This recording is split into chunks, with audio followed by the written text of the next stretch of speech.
बारिश की वजह से ना सुहाना मौसम हो रखा है। तो ऐसे में कुछ चटपटा कुछ मज़ेदार सा खाने का मन करे ना, तो आप इस वन पॉट मील को ट्राई कर सकते हैं। ये है हमारा स्वाद और सेहत से भरा हुआ पालक और मेथी का पुलाव। इतना खुशबूदार होता है ना ये, कि जब बनाते हैं तो पड़ोसी भी पूछते कि आज आपने ऐसा क्या बनाया है, महक उठता है घर। इतना ही स्वादिष्ट, इतना ही सेहतमंद। ये वन पॉट मील बनाने के लिए सबसे पहले यहाँ पे मैंने आधी कटोरी मेथी ले ली है। बारीक कट करके ले लें और अच्छे से वॉश कर लें। और उसकी डबल हमें पालक ले लेनी है। पालक की क्वांटिटी मेथी से डबल रखनी है। और यहाँ पे ना 4-5 कलियाँ लहसुन की ले लें। साथ ही एक हरी मिर्च भी ले लेंगे हम, और उसे ना दरदरा कूट लेना है हमें।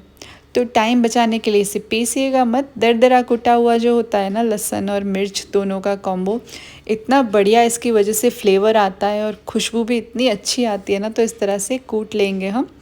और यहाँ पे बाकी की चीज़ों में मैंने लिया है एक टमाटर, एक बड़ा टमाटर जिसे बारीक कट कर लिया है। बस ज़्यादा चीज़ें हमें नहीं चाहिए।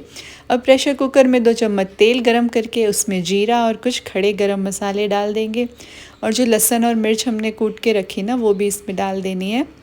इसे कुछ देर के लिए ना सौटे कर देंगे, हल्का सा ब्राउन होने देंगे। कच्चापन बस गार्लिक का निकल जाए उतनी देर से चला लेना है। और उसके बाद यहाँ पे जो मेथी ली थी हमने, वो इसमें ऐड कर देनी है। फ्रेश मेथी का बनाएंगे ना तो बढ़िया टेस्ट आता है।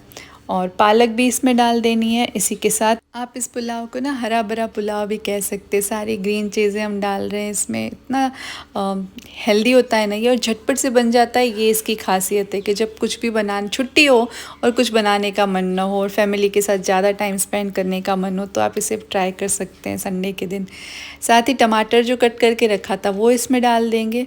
अब इसमें कुछ मसाले डालने हैं बेसिक से, घर पे जो रेगुलर यूज़ होते हैं, जिसमें कि है हल्दी पाउडर, लाल मिर्च का पाउडर और स्वाद के अनुसार नमक। बस ज़्यादा मसाले भी इसमें नहीं डालने।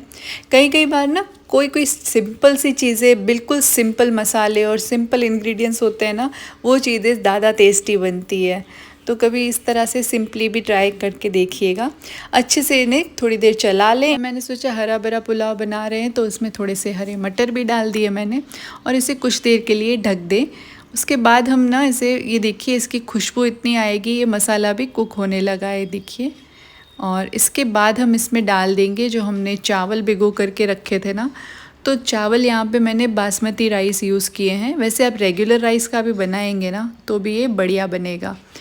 तो इसमें मैं पानी डाल रही हूँ। पानी आप अपने जो चावल यूज़ कर रहे हैं उसके अकॉर्डिंग जितना डालते हैं रेगुलरली वैसा डालिएगा। और चावल भी इसमें ऐड कर देंगे हम। तो चावल को ना 15-20 मिनट के लिए मैंने भिगो दिया था। और प्रेशर कुकर में इसे बना रहे हैं। वैसे आप कढ़ाई वगैरह में भी इसे बनाएंगे ना तो ये झटपट बन जाता है, लेकिन मैं इसे प्रेशर कुकर में बना रही हूँ और भी जल्दी बनाने के लिए। तो बस 5 से 10 मिनट में ना ये पुलाव बन करके तैयार हो जाता है। अच्छे से सारी चीज़ों को मिक्स कर लें और ढक्कन को कर देते हैं बंद, और बस 2 सीटियाँ हम इसकी लगवाएंगे।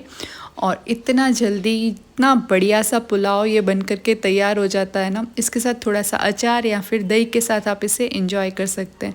बाकी किसी भी चीज़ की इसके साथ ज़रूरत नहीं है। तो ये देखिए कितने खिले खिले पुलाव बने हैं, मज़ेदार से एकदम। बहुत ही फ्लेवरफुल, खुशबूदार ये पुलाव। आपको कैसा लगा ज़रूर से बताइएगा। एक बार ट्राई कीजिएगा, आपको इसका टेस्ट बहुत पसंद आएगा। Thank you so much for watching and bye bye.